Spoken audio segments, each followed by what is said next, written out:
importantes que em algum momento eu pensei, mas eu vou falar disso tão específico, mas eu acho que talvez seja necessário, né, para a gente ficar com um conceito bem claro do que vem a ser, tá? Habilidades ou objetivos que vão ser ensinados têm função para a vida, que possam ser utilizados no imediato futuro, né? Então, ele tenta utilizar essas atividades, não adianta. Funcionalidade é isso. Se não tiver funcionalidade, não é currículo funcional natural, ok? Porque não está não está se respaldando aí na questão principal, né? Um dos princípios norteadores do currículo funcional natural. E se não está se respaldando nisso, não é, né? Simples assim. Não tem muito segredo, tá? Como que você vai escolher o que é funcional para aquele indivíduo? E aí que entra a grande questão da escala de intensidade de suporte, né? Que eu vou mostrar para vocês. Ela vai ajudar justamente nesse ponto. Ela vai conseguir mostrar para vocês o que esse indivíduo já sabe fazer, o que ele precisa de ajuda e o que ele não faz. E aí você vai conseguir, olhando para aquelas questões, discutir qual a área que você pode trabalhar com maior ênfase naquele semestre e como você pode trabalhar, tá? Então a escala, ela não é uma questão avaliativa para diagnóstico.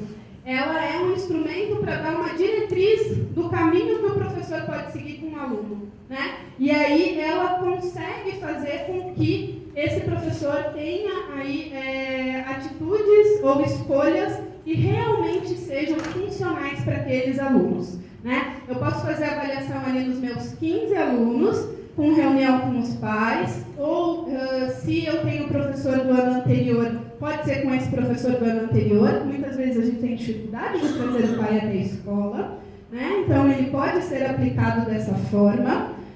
Tem uma formação né, que a gente tem que passar para que ela consiga fazer a aplicação, mas ela não é muito elaborada, né? Ela é bem possível de ser feita por profissionais da área da educação especial que já estejam formados, tá? Esse é um dos requisitos para poder utilizar o instrumento. Então, aqui, por exemplo, todos são aptos, né?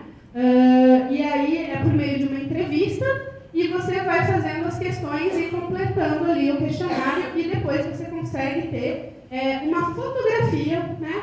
Como qualquer avaliação, existem limitações, mas você tem uma fotografia de como que está o nível de independência dele em cada uma das áreas que são importantes para os jovens e adultos, tá? Então, esse instrumento ele vem a colaborar com a questão dessas decisões. O que é funcional para ele? O que eu devo ensinar? Né? Que muitas vezes a nossa dúvida é essa, né? E o currículo ele tem que ser pensado nessa perspectiva, né? Ele tem que ter essa maleabilidade, ao mesmo tempo que ele tem ali quais são as áreas que devem ser trabalhadas, né? E aí você vai justificar o trabalho ou não com determinada área a partir da avaliação que foi feita, né? Então é algo que é muito casado, ele realmente nos dá esse respaldo e permite que o professor tenha atitudes e direcionamentos respaldados em algo concreto, né? Não é somente, eu ouvi falar, ou está descrito aqui, mas é uma avaliação formal e ela foi feita de forma que ela está sendo finalizada a questão de validação dela, né? Então, a âmbito nacional. Então, ela foi aplicada em praticamente todos os estados brasileiros, todas as regiões foram contempladas, alguns estados só que a gente teve maior dificuldade. Mas, então, ela tem um parâmetro aí que ela pode ser considerada como uma validade nacional, tá? Então, essas são as questões que são extremamente importantes para a gente pensar e poder traçar e procurar sempre, né, não trabalhar especificamente atividades de vida diária, sempre colocar outras questões em conjunto. Ele precisa aprender essas questões. Sim, ok. Então, em alguns momentos você vai utilizar disso, mas em outros é importante que a gente vá propiciando novas aprendizagens aí, tá bom? Esse relato da LeBlanc é ótimo, né? Então ela fala assim: tive a oportunidade de ter em mãos diferentes currículos de escolas especiais, né? Encontrando habilidades do tipo ser capaz de unir um ponto ao outro num traçado sobre folha em branco. Funcional? É uma beleza. Ele agora é capaz de pintar o círculo sem ultrapassar limites. Nossa, que joia, né? Pode também assinalar qual é o prédio mais alto desenhado em papel. Gente, qual é o sentido de você fazer essas atividades? Não tem, né? Um jovem adulto, pensa na nossa população de jovem adulto, acima de 16 anos, né? Aí ela faz o questionamento, né? Temos que ter em mente o que vamos ensinar aos nossos alunos. A pergunta necessária é: terá alguma utilidade para a sua vida? Todos os objetivos de ensino devem responder essa pergunta.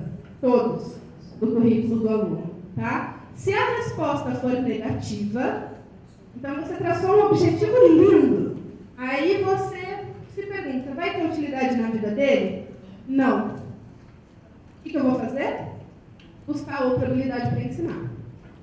Tá? Então, é importante a gente ter essa maleabilidade, né? Porque senão a gente vai continuar ensinando coisas que não são funcionais, que não são úteis e que ele não vai desenvolver ali, não vai ter a questão de qualidade de vida, autonomia, tudo isso vai ser deixado de lado, certo? Então, é extremamente importante pensar nessa perspectiva.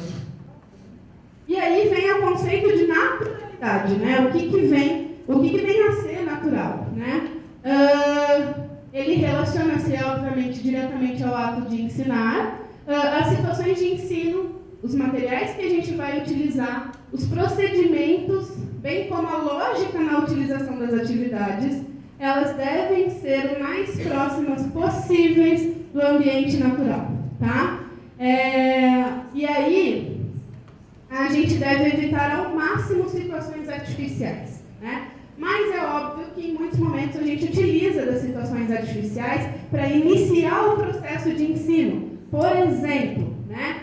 Eu vou ensinar o meu jovem a fazer compras. E aí eu percebo que na localidade onde ele reside, o acesso ao mercado dele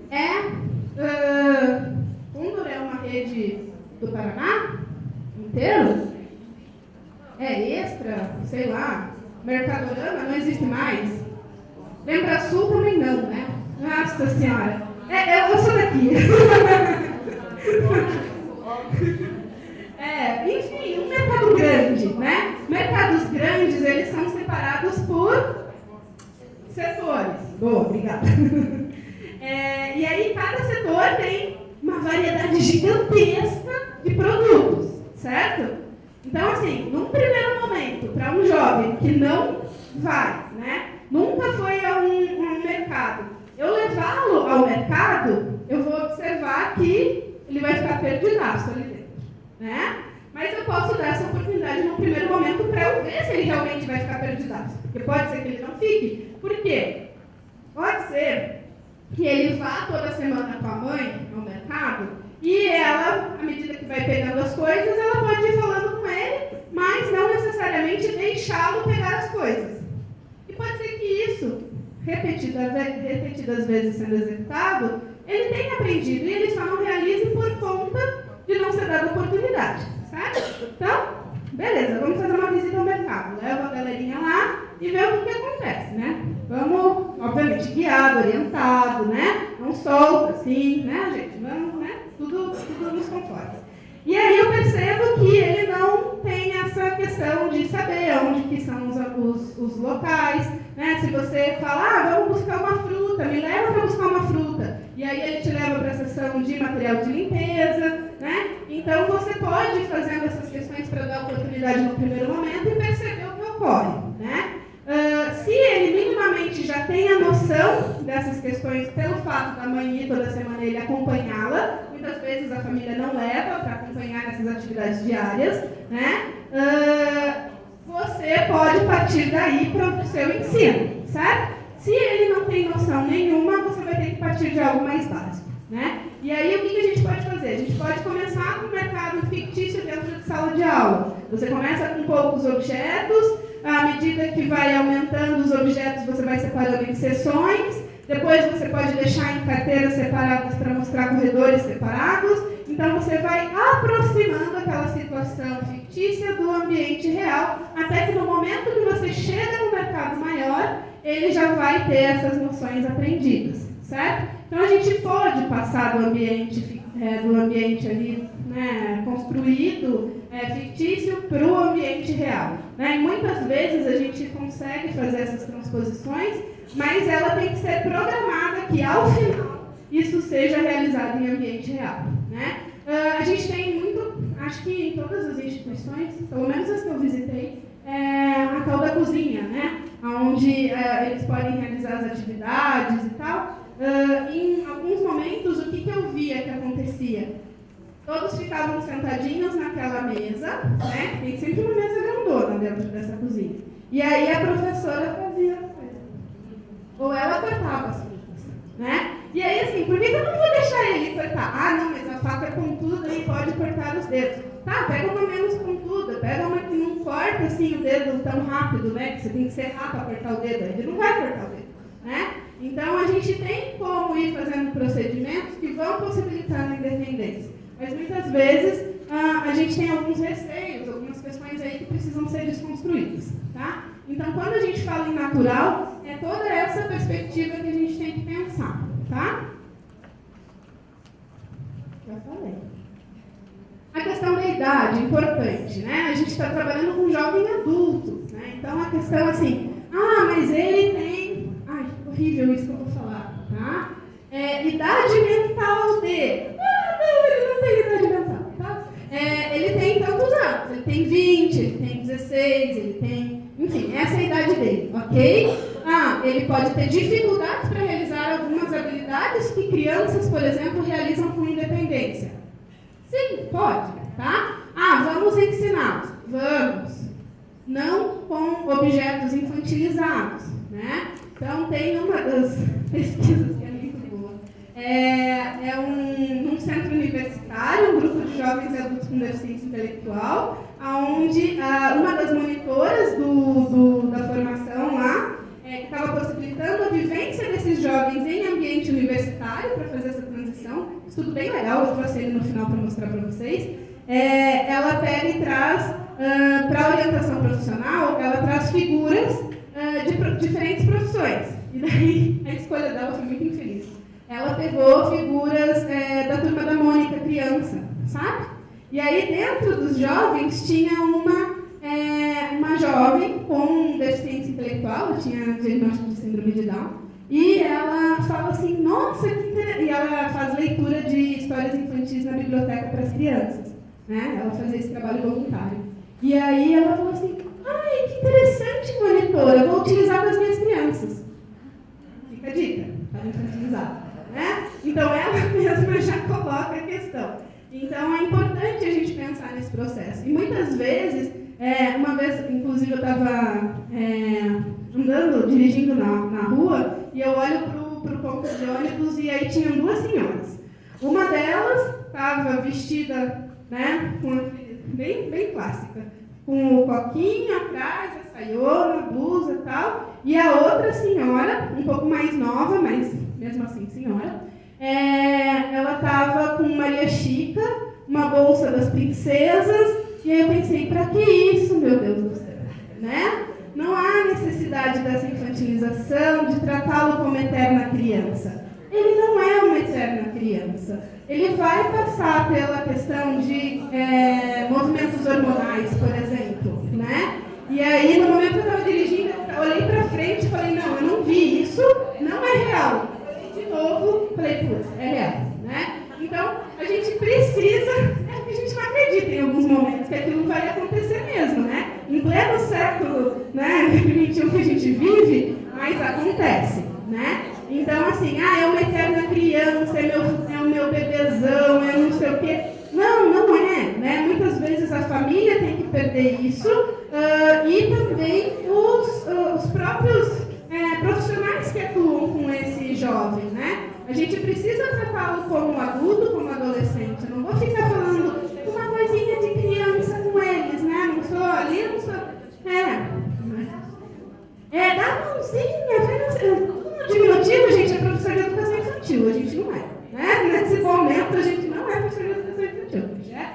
professor de educação de jovens e adultos, e a gente está trabalhando com jovens e adultos. Aí, o que a gente faz? A gente vai diminuir a dificuldade na tarefa, mas a gente não vai infantilizar a tarefa, né? Então, são aspectos que são diferentes, né? Uma coisa é eu deixar a tarefa simples e fácil de ser executada. A outra coisa é eu deixar a tarefa infantil, né? Então, em um momento que eu fui fazer uma visita, sei lá em que época, a adolescente chega assim, oi, tudo bem e tal. Primeiro que muitas vezes eles já chegam querendo te abraçar, né? E você abraçaria, se você sair na rua e alguém vier te abraçar, você vai abraçar? Então, né? Fala assim, oi, meu nome é Yasmin, qual é o seu nome? Meu nome é tal. Oi, tudo bem? Aí eu deixo chegar perto e dar o beijo, né? Mas se você não tem essa apresentação inicial, veja, eu não estou sendo má e nem rude com ele. Eu estou ensinando ele a como se comportar socialmente, né? E aí ela chega e fala assim, olha o desenho que eu fiz, né? Uma pessoa, né, com mais idade que eu. E ela chega com um solzinho pintado. Deu, que legal, né? A gente tem aquele sorriso amarelo, meu Deus do céu, o que está acontecendo? E aí você pensa, qual a utilidade disso para a vida dele? Eu trabalho com currículo funcional natural, não dá, né? Não posso fazer, não posso falar nada, fica quieta, em outro momento a gente conversa. Naquele momento, obviamente, não ia ser adequado, você fala, olha, que legal e tal, né? Enfim, tá só hoje, né? Você tem que dar uma lógica para aquilo que está acontecendo. Mas um sol com carinha para um jovem de tantos anos, 30, 40 anos, fazer ali a pintura, não, né? Então, você quer trabalhar com sol e tá sol no dia, vai para fora, vai pro pátio, né? E aí você consegue fazer esse trabalho, né? Vamos sentir o sol esquentando na pele, enfim, né? Tem várias maneiras de trabalhar com sol, eu não preciso fazer eles pintarem ali, e ainda com uma carinha, daquelas carinhas com aqueles nariz gordinhos, sabe? Não dá. Enfim, essa questão da idade é algo que me incomoda muito, como vocês puderam perceber, porque a gente vê realmente que eles são tratados como eternas crianças. É um anjo, é assexuado. Não, gente, ele vai ter vontade, ele quer namorar, ele vai querer, em algum momento ele pode começar a aprender ali com os hormônios e ele vai se masturbar na sala e você vai precisar fazer orientação com ele, né? Não é que ele não pode se masturbar, ele pode, mas tem local para isso. Mas aí você vai ver, o banho dele é dado por alguém, então nem no momento do banho ele tem privacidade. Então vamos trabalhar com essa família, né? Vamos fazer orientação, né? Para ele poder ter o momentinho dele lá no banheiro, enfim, né? Consequência positiva, a gente já conversou sobre isso, né? Reforçadores naturais, não há necessidade de ficar colocando reforçadores arbitrários e muito menos a questão de chocolate, bala, qualquer coisa assim, tá? As tarefas, se você pensa em algo que é útil para ele, que é funcional, ela vai ser automaticamente prazerosa, tá? Então isso é extremamente importante. A aprendizagem sem erro, né, é extremamente importante para a gente justamente trabalhar com essa questão que ele tem de baixo limiar a frustração e abandono automático da tarefa. Então, a gente precisa trabalhar com essa questão no momento que eu penso os meus procedimentos, tá? Inicialmente, se eu não conheço aquela turma e eu começo a perceber que as tarefas que eu proponho são tarefas que ele não executa, ou ele, né, enfim, se nega a fazer, e você percebe que ele tem um potencial para, eu facilito a tarefa num primeiro momento, mesmo sabendo que ele teria potencial para executá-la da forma que estava, somente para trabalhar com essa questão e aumentar esse limiar dele de frustração, né? Muitas vezes, e a gente tem essa questão, e não só com jovens e adultos do deficiência intelectual, mas às vezes com adolescentes, né, onde tudo foi feito para ele, tudo foi dado na mão dele, tudo. Então, aí no momento que ele tem uma pequena frustração, nossa, aquilo vira, né, algo extremamente exagerado. Então, a gente precisa possibilitar frustrações, sim, em ambientes seguros, né? Então, onde seriam ambientes seguros? Dentro da escola, onde você vai perceber que ele se frustrou e você vai ensiná-lo a lidar com essa frustração, né? Em como superar isso, em como enfrentar isso. Veja, são questões extremamente importantes e que devem ser ensinadas, né? Muitas vezes a gente pensa, não, mas isso a gente aprende com a vida, né? Sim, nós aprendemos com a nossa vida, mas eles precisam de estrutura de ensino, né? Então, a gente precisa, sim, pensar em como estruturar isso, tá? E o papel do professor é facilitar o processo de aprendizagem, antecipando possibilidades de erro, né? Então, em muitos momentos, veja, quando eu trabalho com currículo funcional natural, e aí vocês vão ver nos procedimentos que ele vai, desde o momento que eu observo o que acontece, sem eu fazer nada, para saber o que o aluno executa, qual que é a habilidade dele, né? Enfim. E aí, no momento que eu começo o meu procedimento, não existe a possibilidade daquela tarefa não estar completa. Por quê? Seja por meio de eu dar a oportunidade de ele realizar os pequenos passos, ou eu realizar com ele e não por ele, tem diferença, né?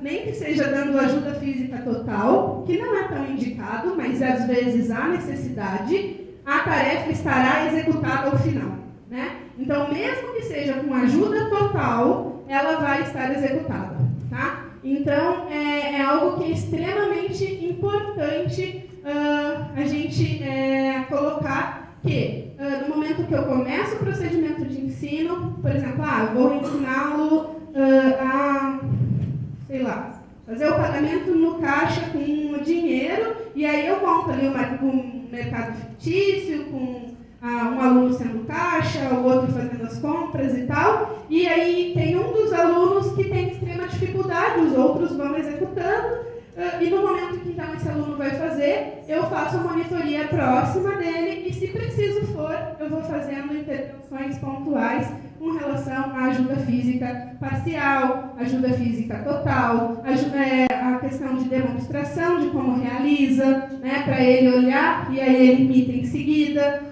ou então somente com instruções verbais, né? Então, a gente vai fazendo esse passo a passo, e à medida que eu vou repetindo as atividades numa mesma sequência e retirando aos poucos esses níveis de ajuda, ele vai tendo independência, né? Então, esses procedimentos são extremamente importantes. Então, não há possibilidade da tarefa não estar executada ao final, né? Ele sempre vai ter êxito, às vezes com mais ajuda, que diminui ali a porcentagem de ajuda deles, e às vezes com porcentagem de ajuda menor, tá?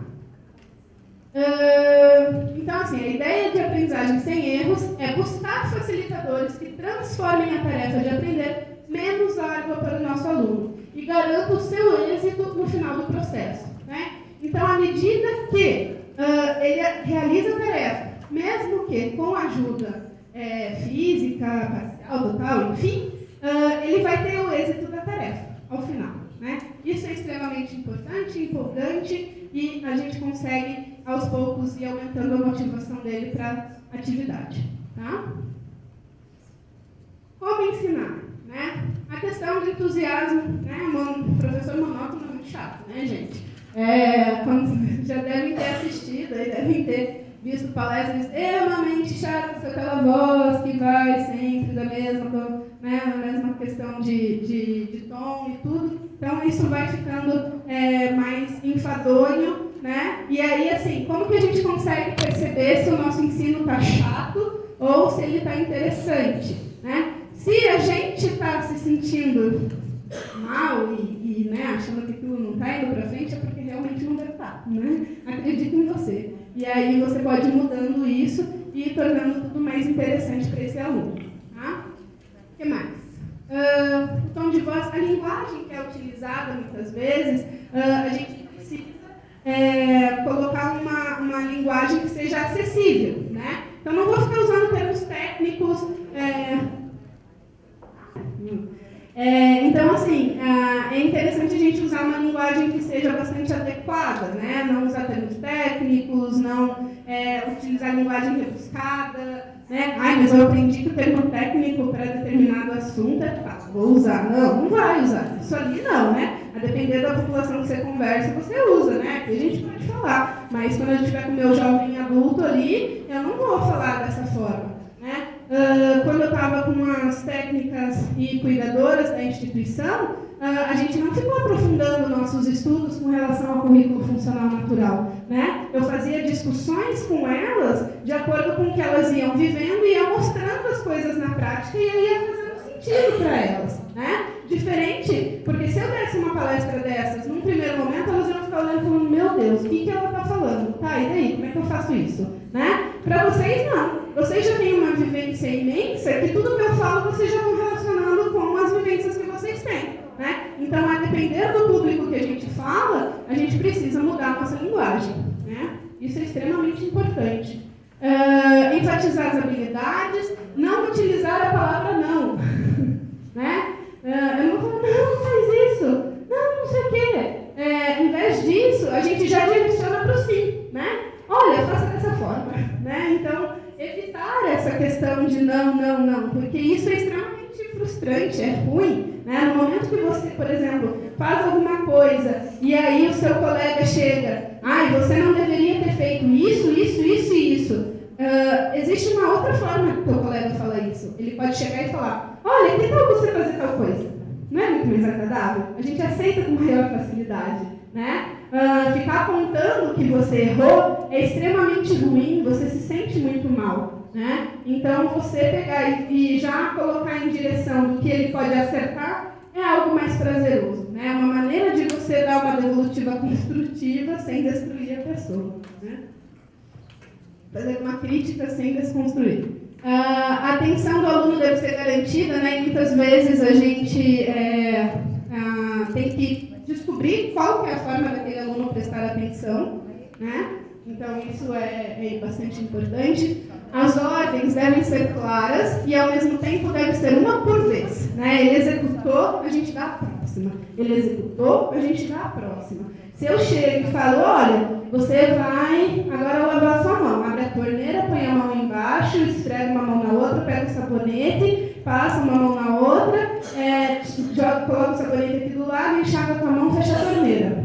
Vai olhar para a torneira e fala, como assim? Né? E aí, então, eu tenho que fazer uma instrução por vez.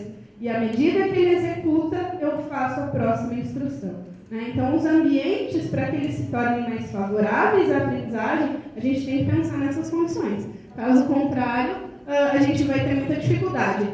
Uma das questões que a gente já percebeu que facilita muito a aprendizagem é quando você estrutura uma cadeia de comportamentos, você repete ela sempre na mesma ordem. Tá? E ele vai aprender a executar naquela ordem. Tá? E isso não é ruim, isso é muito bom. Eu acelero a aprendizagem dele. Né? E a gente tem alguns vídeos que falam de inserção no mercado de trabalho e é extremamente interessante, porque aí os supervisores, digamos assim, né, dos jovens e adultos com deficiência intelectual, eles relatam, ele é ótimo, porque ele inicia e termina a atividade, né? E muitas vezes ele é melhor do que nós. Por quê? Se eu estou fazendo alguma coisa e a Cláudia entra, eu vou parar para conversar com ela. Eu falo, tudo bem, como é que vai e tal. Né? E muitas vezes o nosso aluno, quando ele aprende a fazer a tarefa, ele vai até o final da tarefa. Isso é extremamente importante, é uma qualidade que deve ser elencada e valorizada, principalmente para a questão do mercado de trabalho. Né? Então, por isso que é tão importante a ordem que essas tarefas são ensinadas. Tá? Isso é bem legal. Essa questão é importante. Né? Tempo de resposta. Às vezes, o tempo de resposta de um aluno para o outro muda, e muda muito. Né? Então, teve uma ocasião de avaliação, e aí eu não era um jovem adulto, era uma criança nesse caso, mas eu peguei e fiz uma instrução onde eu pedi para que ele me imitasse e colocasse, entreguei o mesmo material para ele, fiquei com um material igual, eram uns bloquinhos, e aí eu coloquei, faz assim, e daí eu coloquei um bloquinho em cima do outro. Ele olhou, levantou, deu uma volta, aí mexeu em algumas outras coisas, sentou de novo e fez. Então veja, Se num primeiro momento, só o fato dele ter levantado, eu já ia atrás dele, já tentar fazer outra atividade e tal, eu ia perder uma informação extremamente importante. Qual é? Ele segue a instrução e ele consegue compreender o que eu solicitei para ele, no tempo dele. O tempo dele era bem maior, ele demorou uns 3, 4 minutos para se voltar e responder, né? Então, em alguns momentos, você fala assim, não, mas ele já fez isso em algum momento. Eu sei que ele sabe, agora que ele não está fazendo. Então, a gente, às vezes, precisa trabalhar com essa questão de tempo de resposta, né? A sua instrução e da resposta que ele tem a essa instrução, por exemplo, tá? Então, em muitos outros casos, né, a gente, num primeiro momento, onde a gente está conhecendo o jovem, está colocando a situação e tal, a gente consegue perceber essas questões. E aí a gente começa a trabalhar e veja, cada um dos seus alunos, ele pode ter um tempo de resposta diferente, são indivíduos diferentes, né? Não é porque eles têm o mesmo diagnóstico e que a avaliação de comportamento adaptativo deles deu próxima, assim, deu parecida, né? E todos eles precisam trabalhar muito habilidades sociais, por exemplo, né? Ou de saúde e segurança. Saúde e segurança é algo que no país em geral está bem ruim, assim. E aí eu vou trabalhar então com todos eles da mesma forma? Não. Né? Cada um deles vai ter a sua peculiaridade e eu vou precisar ver essa questão de tempo de resposta que ele tenha. Sempre que for fazer elogios, né, descrever o que você está elogiando. Né? Então, que interessante, você fez tal coisa. Inicialmente, às vezes, vai parecer um pouquinho artificial, mas isso vai se tornando natural com o tempo. Tá? Se você começa a fazer esse procedimento, isso vai se naturalizando para você. Tá? E para ele é extremamente importante, porque aí ele consegue correlacionar exatamente o porquê que ele está sendo elogiado. Né? Às vezes a gente demora um pouquinho para chegar e falar, olha, que interessante isso que você fez, né? E aí ele fez alguma outra atividade em seguida que ele vai achar que você está falando da atividade que ele acabou de fazer e não daquela que você realmente está falando. Então, descrever é extremamente importante. Tá? Isso faz uma diferença bastante grande. E as ajudas físicas, elas devem ser evitadas, justamente por essa discussão que a gente tem muito grande com relação à oportunidade. Você dar a oportunidade no primeiro momento para ver se ele já não sabe e ele não executa porque alguém faz por ele. Né? Por exemplo, quem aqui vai querer lavar um banheiro se ele acabou de ser limpo? Alguém foi lá e fez para você. Alguém tem muita vontade de lavar o banheiro? Alguém já fez para você. Né? Isso para coisas que você não gosta muito e até para coisas que você gosta muito. Né? Por exemplo, eu adoro fazer bolo, mas se eu chego em casa e alguém já fez, eu não vou fazer, eu vou comer. Né? Óbvio. Né? Então, se tem alguém que faz as coisas para você, eu não vou fazer. Né? E aí, veja, mesmo que eu saiba, num primeiro momento, aí a pessoa chega e fala, então faz o bolo você. Eu vou ficar esperando que ela faça no primeiro momento. Se ela fez a vida inteira, eu não vou pegar e vou fazer de primeira. Eu vou demorar um pouco para responder. Né? E então, essas questões, elas precisam, se a gente responde dessa forma, por que esse indivíduo também não vai responder? É óbvio que responde, né? E a gente precisa ir trabalhando com essas questões. Os interesses do aluno devem ser aproveitados para o ensino de novas habilidades. Então, perceber quais são os interesses, os temas que ele gosta, tipo de música, programas de televisão, vídeos, enfim, né? São questões extremamente importantes que devem ser utilizadas. Isso a gente defende muito também quando a gente tem a questão da deficiência intelectual junto com o autismo. E aí o autismo ele tem algumas questões de interesses restritos, né? Então a gente acaba, daí tem essas questões de comorbidades, a gente precisa, junto a esse interesse restrito que esse aluno apresenta, chamá-lo para a questão de aprendizagem e ensino, né? Então eu posso utilizar disso para que o ensino ele se torne interessante, né? Verificar o que esse aluno tem de interesse e trazer isso para dentro de sala de aula, para dentro das atividades, tá? Para montar o meu procedimento de ensino, né? O que eu preciso fazer? Qual que é o meu objetivo geral? Todo e qualquer currículo tem que ter esse objetivo. Tornar a pessoa com deficiência intelectual mais independente e produtiva e também mais aceita socialmente. Esse é meu grande objetivo. Tá? É isso que eu preciso pensar quando eu vou montar e tomar as minhas decisões. E aí, as minhas decisões, elas podem ser respaldadas nesses pontos. Estabelecer os comportamentos que vão ser ensinados. Né? E como que eu vou estabelecer isso? Né? Eu vou ver o que ele já realiza, o que ele precisa de ajuda, o que ele não faz.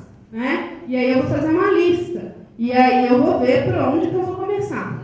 Escolher quais os momentos da rotina podem ser utilizados para ensinar. Né? Então, eu vou ver quais os momentos mais adequados para inserir aquele ensino. Né? Escolher o procedimento que eu vou utilizar para aquele aluno, para aquela habilidade específica. Descrever esse procedimento. Eu preciso ter muita clareza de qual é o meu procedimento. Tá? E avaliar a efetividade dos procedimentos. Gente, isso é uma briga que eu tenho constante. Você precisa fazer um acompanhamento do processo. Né? Não adianta fazer um lindo plano, né? E aí durante a execução você não registra nada. Aí chega no final do semestre e fala, pois é, ele não aprendeu. Acontece, né? E aí no momento que você fala isso, eu falo, tá, mas e como é que foi o processo disso? Ah, não sei. Oh, meu Deus do céu, como assim você não sabe? Então vamos repensar, né? E aí, se você tem muito claro o seu procedimento, se você tem claro o que você espera do seu aluno, você vai conseguir fazer esses registros. Ah, pode ser que eu não faça o registro todos os dias. Ok, você tem 15 alunos, tá? Você tem 5 dias na semana. Cada dia da semana você registra 3. Ah, hoje esses 3 foram assim. Aí no outro dia, esse daí fiz outras atividades, esses 3 foram assim. Tá? E aí eu tenho pelo menos registro semanal. Olha só, tá? Se for mensal, também dá para ser mensal. Posso fazer 2 por dia e aí fica registros quinzenais. Sei lá, tá? Dá para a gente fazer esse acompanhamento de processo. Tá? Não é algo impossível de ser feito com o número de alunos que a gente tem dentro de sala. Tudo bem? E aí, para que a gente consiga fazer esse plano pensando nessa perspectiva para alcançar o objetivo, o que a gente tem atualmente no nosso país? A gente tem a escala de intensidade de apoio. Alguém de vocês já teve acesso, já aplicou? Ela foi aplicada no estado do Paraná, em Londrina, se eu não me engano, e uma cidadezinha perto de Londrina, que é a Maria tem a família dela. Isso mesmo, Bela Vista do Paraíso. Então você já sabe da escala. Então, vocês devem ter aplicado ali a escala e devem ter recebido, né, os resultados com relação. E, inclusive, ela aplicou muitas escalas, né? Não sei se nessa condição, mas em Goiás, por exemplo, ela foi lá e aplicou. Então, a gente aplicou muito no estado de São Paulo. Então, né, foi feita uma aplicação em massa aí. Então, o que aconteceu? Essa escala ela é um instrumento. Alguém não conhece o instrumento? Ninguém conhece ou todo mundo conhece? Não. Então, eu vou ter que falar coisas que você já sabe. Né? Embora a grande maioria das coisas que eu falei, vocês já devem saber também. Mas, enfim. Esse projeto ele começa em 2013, quando a publicação da escala de intensidade de suporte pela Associação Americana de Deficiência Intelectual. Certo? O professor Thompson, que é um dos principais autores, a Maria Melena entra em contato e ela pede, então, para a gente fazer a validação desse instrumento no país. Por quê? É um instrumento que vai avaliar habilidades de comportamento adaptativo nas diferentes áreas, como vocês podem ver ali, ó, vida doméstica, comunitária, aprendizagem ao longo da vida, emprego, saúde e segurança, atividades sociais. Tem uma segunda escala suplementar de proteção e defesa. Veja, se você pensar você nessa escala, você vai ver que todas as áreas da sua vida são contempladas como adulto. Né? Para você ser um adulto efetivamente na nossa sociedade, você precisa ter independência em todas essas áreas aí, em todas essas atividades. certo? Então, o nosso objetivo como adulto é ter independência em tudo isso, tá? Então, ela, entrando em contato com o instrumento, ela pede para ser validado aqui no país, e aí a gente recebe a informação de que ele estava sendo validado em Portugal. Entramos em contato com Portugal, porque eles têm autorização para a língua portuguesa, né? E aí, que é bem diferente da nossa língua, tá? Embora a gente fale português também, a gente começou a falar ali no grupo que a gente falava brasileiro e eles falavam português, tá? Porque é muito diferente. A gente tenta colocar o manual na língua português Portugal, português Brasil, e aí fica impossível de compreender, né, pela quantidade de termos que a gente tinha que colocar, e aí a gente refaz a tradução, que é uma coisa mais fácil, mas eles autorizam e a gente começa o processo em 2013. Né? Então tem um processo de validação, de você pegar a escala original, transpor para o português, do português para o inglês, passar por juízes, entregues para vários juízes com doutorado já concluído na área de educação especial, com a especificidade de deficiência intelectual, então são juízes extremamente capacitados, enfim, tá? É um processo longo e aí começam-se as aplicações, né? A tradução de todo o manual, que tem 70 páginas, né? Então a gente faz tudo isso e começam as aplicações. As aplicações são feitas por meio de parcerias da Universidade Federal de São Carlos com várias outras universidades, centros, Federação Nacional das APAES, e que foi uma grande parceira, né? Então, houve aí uma colaboração imensa para a gente conseguir fazer todo esse processo, e aí tudo isso vai entregue na Universidade Federal de São Carlos, onde os dados são todos digitados, um a um. 1.800 escalas. Trabalhinho. E aí, então, a partir disso, a gente consegue ter um panorama e os ajustes da escala para que ela possa ser utilizada. Tá? Então, isso a gente tem feito há 5 anos. E ela, o que a gente tem visto? Que ela responde muito bem a uma ótima, excelente fotografia. Não é uma simples fotografia, é aquela fotografia panorâmica, sabe? Vem com plus. Você consegue ver muito bem como que está aquele indivíduo na vida dele. Eu vou mostrar a escala para vocês. E aí, o que a gente começa a fazer? A gente começa a aplicar a escala. Aí, a gente, a partir da escala, faz um plano de ação. Então, vou trabalhar isso, isso e isso durante esse período com o meu aluno. Beleza. Trabalha, faz um acompanhamento de processo e tal, beleza. E aí, depois do terminado semestre, a gente aplica a escala de novo. E a escala apresenta alteração. Então, assim, o que ele demonstrava não conseguir realizar com independência, ele passa a realizar com independência. Então, assim, é fantástico. Você consegue ver nitidamente que o seu procedimento de ensino ele foi efetivo. Por quê? Ele tornou aquele indivíduo mais independente em habilidades extremamente importantes para a vida dele.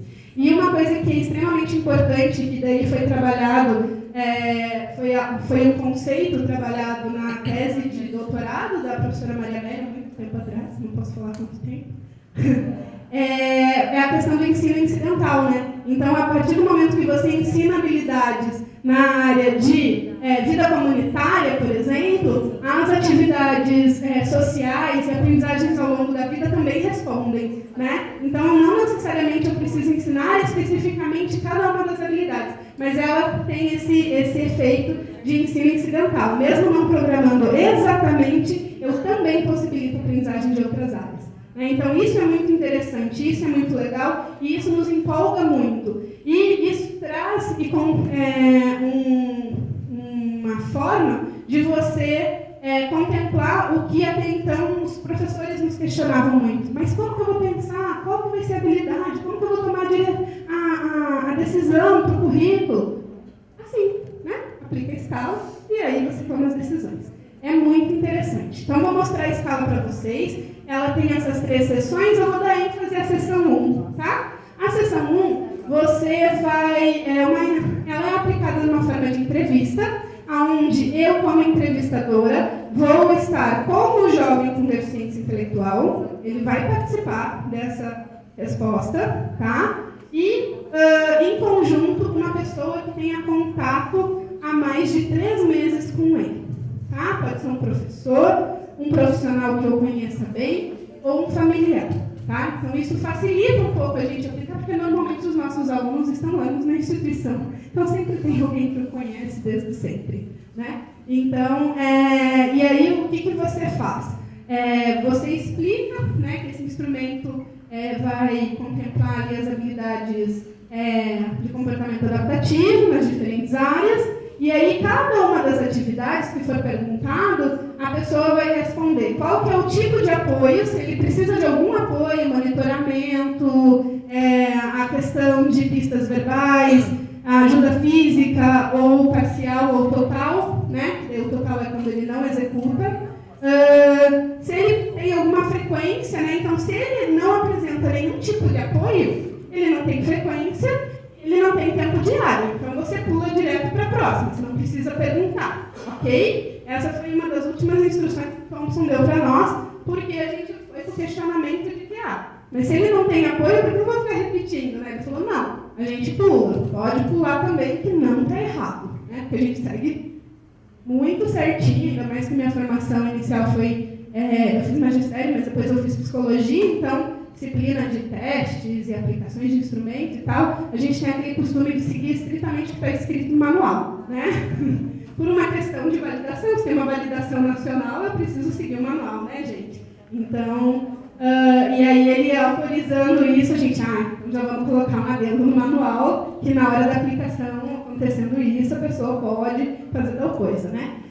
E aí a gente vai perguntar a frequência e o tempo diário, né? 30 minutos, 2 horas, 4 horas, enfim, tá? Então, para cada uma das habilidades, eu vou responder essas 3 questões, tá? E aí isso vai me dar uma avaliação quantitativa da questão do nível de independência ou da necessidade de suporte que ele precisa para desempenhar cada uma das atividades dentro das áreas específicas, tá?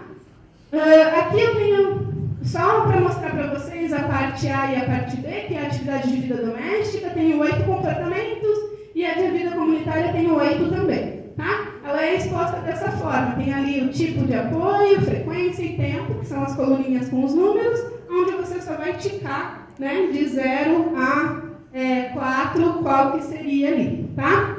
As atividades escolhidas para cada uma dessas partes, elas são atividades que refletem geral, né? Às vezes ela, mas dentro de vida comunitária não perguntou determinada habilidade. Ok, mas ela está refletida ali em outras, né? Foi feito todo um estudo para a escolha de quais atividades representavam cada uma das áreas. Então, por exemplo, de vida doméstica é banheiro, a questão de cuidar da roupa, né? Incluindo lavá-las, tá? Não é simplesmente dobrar, guardar ou cuidar do guarda-roupa, tá? Alimentar-se, cuidar de limpar da casa, vestir-se, tomar banho, utilizar aparelhos domésticos. E de vida comunitária, deslocar-se em um local para outro na comunidade, utilizando transporte, participar em atividades de recreação e assim vai, tá?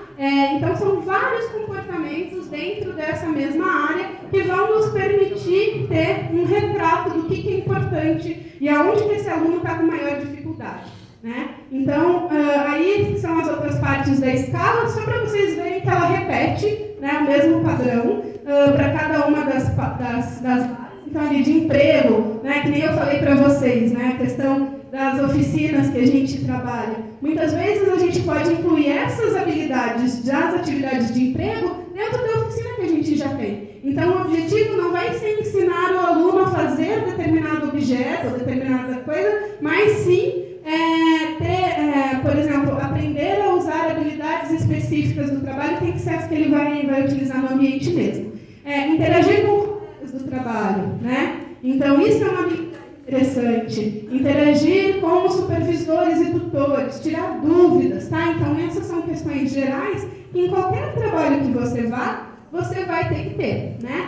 A questão das habilidades específicas, em 2015 teve a fundação da Associação Nacional de Emprego Apoiado, né? E aí, acho que foi em novembro de 2015. E eles têm trabalhado muito nessa perspectiva, né? Quando eu li a questão pensei, gente, trabalha com emprego apoiado no currículo funcional natural, será que é a mesma coisa? Eles não colocam lá, pelo que eu me lembre, tá, a questão de terminologia de currículo funcional natural, mas a forma como eles descrevem o apoio no próprio ambiente natural, o ensino das habilidades que ele vai executar e tal, me pareceu muito a questão que está fundamentada no currículo funcional natural, né? Não sei se vocês têm acesso à questão da associação, mas eu achei bastante interessante e me parece algo que pode vir a contribuir muito para a questão da inserção desses jovens no mercado de trabalho, tá? E aí, no final, olha só que legal, a gente tem a nossa fotografia panorâmica, né? Em cada uma das áreas ali, elas vão somar uma pontuação, certo? Essa pontuação eu vou olhar lá no apêndice do manual e ela vai me dar um percentil, tá? Esse percentil, é só olhar, pontuação geral, percentil, gente, muito fácil, tá? E aí esse percentil eu vou tacar aqui, tá? E aí ele vai me mostrar se esse aluno, ele tem uma intensidade de suporte muito alta, ou seja, ele precisa de muita ajuda para fazer muita coisa. Então, quanto mais alto, pior é o desenvolvimento dele, tá? E quanto mais baixo, melhor, porque quer dizer que ele precisa de menos apoio, a intensidade é menor, então ele tem maior independência, tá? Certo o raciocínio? Ótimo. Então, aqui ele vai dar um retrato de qual as áreas, dentro da doméstica, comunitária, aprendizagem ao longo da vida, emprego, saúde, segurança e sociais, qual delas ele apresenta maior defasagem, qual delas ele apresenta maiores habilidades, né? E aí a gente tem esse retrato bem bonitinho. Aí, veja, em novembro a gente está agora, né? Em junho desse ano, no final do ano, eu e uma colega minha da Federal de Santa Maria, que também foi orientando da Maria Amélia, a gente foi para a Associação Americana de Deficiência Intelectual, que teve um congresso lá, né? Tem todo ano. E aí, nisso, a gente descobre que existe esse plano centrado na pessoa. Veja, publicado em 2017. Quem que é o professor que fez tudo isso? O próprio Thompson, né? Que é o professor que tem nos orientado aí. E aí, ele senta conosco e nos explica todo esse processo. E aí a gente olha isso e fala, eu quero isso. Por favor, né? Autoriza isso para nós. Ele não é um instrumento, você pode traduzir e usar. Uau, é isso que eu precisava. Né? E aí, porque ele complementa, né? Então, quer dizer, a gente não precisa passar pelo processo de validação, que nem a escala, mas a gente precisa da escala para preencher ele, né? Então, a partir daquele retrato final que aparece ali, eu tenho esse plano para direcionar as ações do professor, né? E aí ele destina-se, então, a fornecer uma orientação passo a passo, são 18 passos, tá?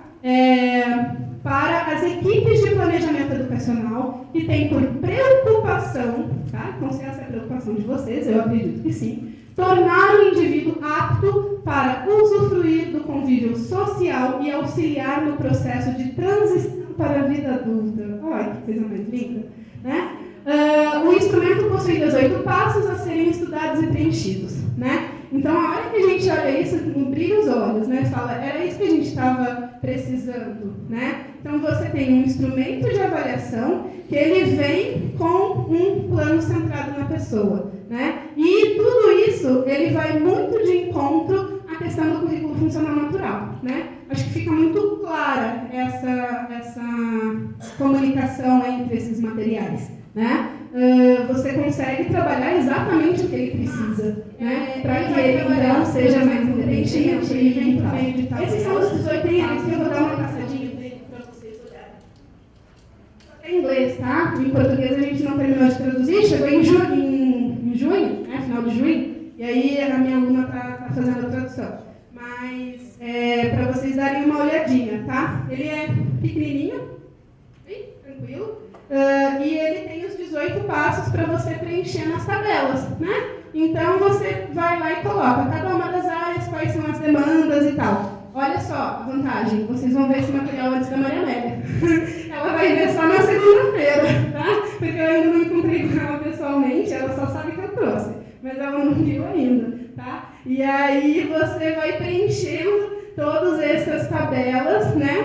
e com cada uma das caracterizações de cada uma das áreas, e aí você vai tomando decisões orientadas, né? E aí você decide, então, porque ele apresenta defasagem em 3 áreas, qual delas eu devo trabalhar? Então, na medida que você vai preenchendo as perguntas, você vai tomando essas decisões.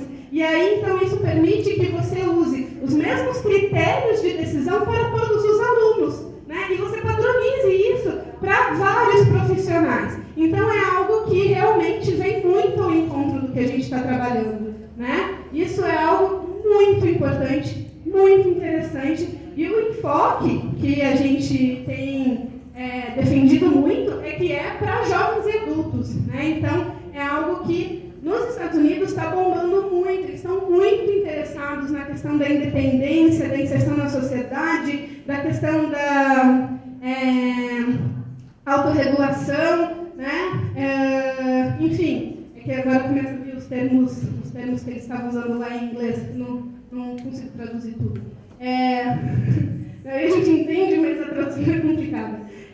Mas, enfim, eles estão muito preocupados com isso. Eles têm materiais e kits de orientação de como ensinar ele a cozinhar sem ele precisar saber ler, ensinar ele a questão de usar dinheiro. Enfim, eles têm tudo muito, muito elaborado, né? Muito interessante de você ver. E a preocupação deles tem sido muito nessas áreas de saúde e segurança, proteção e defesa. Como ensinar isso? Né? E aí a nossa parceria com a Secretaria vem muito ao encontro da questão de saúde e segurança, porque a minha aluna que entrou no mestrado, ela se propõe a fazer aplicação da escala, elaboração do plano e trabalhar com saúde e segurança. Então, como ensinar saúde e segurança para os nossos jovens? Né? Então, a gente vai desenvolver aí, se tudo der certo, em parceria com a Secretaria, para ter aí um primeiro estudo que demonstre, né, como fazer esses procedimentos. E aí, onde que ele vai estar descrito? Na dissertação dela. Por isso que teses e dissertações feitas com base no currículo funcional natural, elas trazem essa questão toda esmiuçada, né? Porque você precisa descrever todo o seu procedimento e depois você mostra se ele foi efetivo ou não. E aí você tem análise de processo, enfim, então é algo que é bastante interessante, tá? E aí você tem, ao final do 18º passo, só volta um pouquinho para mim. Aí, no 16 você toma as prioridades, no 17 você começa a implementar e a torná-lo realidade, né? E aí no 18, o próprio plano já prevê acompanhamento, né? Então você vai repetindo o 18, você coloca várias folhas 18, tá? Vários passos 18, e aí você preenche eles ou semanalmente, ou quinzenalmente, ou mensalmente, para você ter o acompanhamento. Então veja, ele já pensa no acompanhamento de processo, que é tão importante, porque se a gente pensa no procedimento e num primeiro mês esse aluno não apresenta nenhuma diferença, algo tem que ser repensado no procedimento. Eu não posso chegar no final do semestre ou no final do ano para repensar o meu procedimento. Eu tenho que repensar o meu procedimento durante o processo, tá? Porque senão eu fico perdendo aí anos e anos de potencial, de tudo, e esse aluno fica lá na mesma, né? Então eu preciso, por isso que eu bato tanto na tecla de acompanhar o processo e não somente o resultado final, ok? Então ele prevê isso de processo. Uma outra coisa que a gente também teve acesso, mas que eu acabei esquecendo de trazer, que eu lembrei agora, na verdade, é que a escala ela tem uma aplicação para um entrevistador não experiente até 1h30, tá? Para um entrevistador mais experiente, que já aplicou mais vezes, tal, ele vai dominando a escala, ele aplica em 45 minutos, tá? Então, assim, não é algo traumático, ok? Dá para a gente fazer. Só que ela estava se tornando inviável para ser replicada, né? Porque você faz 45 minutos no começo, tem familiar que vem lá de outro município, e aquela confusão toda, né? E aí, para a gente fazer a reavaliação com a escala, ficaria um pouquinho confuso, né? Ou mais complicado. E aí, o que o professor Thompson trouxe para nós? Ele trouxe uma revisão anual da escala. Então, você aplica anualmente, ela demora 15 a 25 minutos, ele fez um roleplay com a gente, e aí você pode fazer, inclusive, aplicação por Skype ou telefone.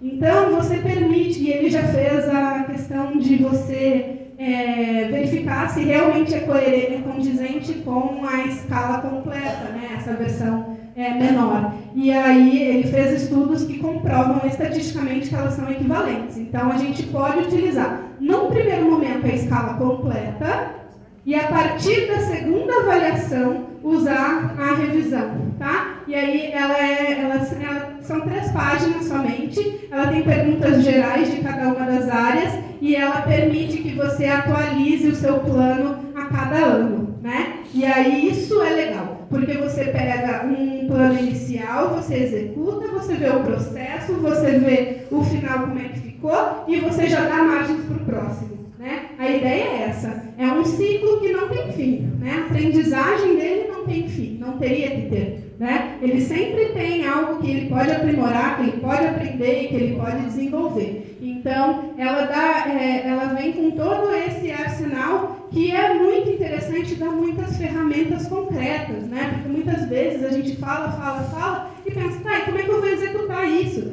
Como que eu vou fazer? Como que eu vou aplicar? Aplicar a escala todo ano, né, estava difícil. Lá nos Estados Unidos eles têm algumas questões de distância, né, tipo, é tudo muito espalhado no país inteiro. Então, eles estavam com essa dificuldade, foi por isso que eles fizeram esse protocolo revisado aí, essa revisão anual do protocolo para poder, então, ser utilizado dessa forma. O que vem muito ao encontro do que a gente quer também, né? E aí a gente também pode, já está autorizado para a gente utilizar para estudos, e eu trouxe esse material, mas eu acabei esquecendo de trazer aqui para vocês olharem. Mas ele é dessa forma que eu descrevi, tá? São 3 pagininhas, perguntas gerais de todas as áreas, e ele pode ser aplicado dessa forma. E é muito mais simples a forma de aplicação, mas ele não exclui de forma alguma a aplicação